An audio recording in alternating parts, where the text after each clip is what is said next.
Lola vers la mer, c'est un film qui traite de l'histoire d'une fille et de son papa qui sont en rupture de relation depuis environ 2 ans. Suite à un événement familial qui est le décès de la maman, ils vont être obligés de se retrouver pour aller disperser les cendres à la mer. Ce périple va les amener à se confronter à des situations et des événements et des choses qu'ils n'avaient pas envisagées. Ça va les amener à se rapprocher et à la fois à se refréquenter après 2 ans de rupture et de conflits familiaux.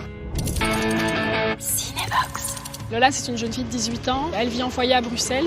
Lola, c'est une fille trans.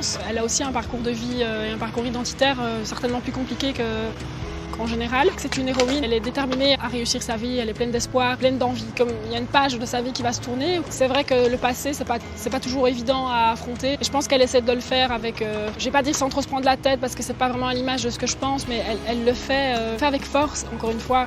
Et elle est confrontée à des images, à des flashbacks ou autre. Je pense que le long du chemin, c'est aussi une forme de réconciliation pour mieux avancer dans la suite, même si c'est une héroïne qui revendique qui elle est. Elle a quand même eu des souffrances dans sa vie en tant qu'enfant, en tant qu'adolescente. Revendiquer qui on est, c'est aussi revendiquer toutes les choses qu'on a été et qu'on a vécues. Lola s'est sentie exister à partir du moment où elle a accepté qui elle était et qu'elle a fait ses choix de vie en fonction de ça. Ça montre aussi le fait que l'enfant qu'elle a été, c'était pas vraiment elle. Et moi, si je dois ramener ça à titre personnel, c'est vraiment la sensation que j'ai, c'est d'avoir eu un peu 2 vies dans 2 dimensions.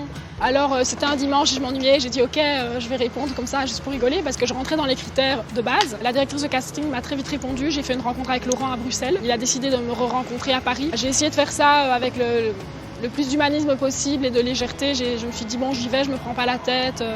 Le matin même avant d'aller à Paris, c'est une amie à moi qui m'a déposée. Je me suis dit c'est cool, j'ai jamais été à Paris, je vais en profiter. Et voilà, j'ai vraiment pris ça avec légèreté et générosité, j'ai envie de dire. J'ai essayé de me livrer de la meilleure façon. Si ça m'a apporté quelque chose, c'est de m'ouvrir aux autres davantage.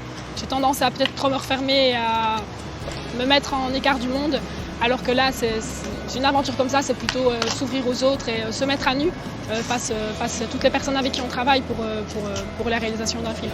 C'est politique à partir du moment où ça représente une minorité qui existe, qui est quand même 3% de la population sont des personnes trans ou transidentitaires. Et Lola est donc une personne trans et donc, je suis aussi une personne trans et je dirais que c'est important quand même pour moi et surtout peut-être pour la communauté de nous laisser nous réapproprier nos corps, nos histoires, nos vécus et surtout que ces histoires de personnes trans soient vécues par une personne trans elle-même, c'est revendicateur. Cinébox.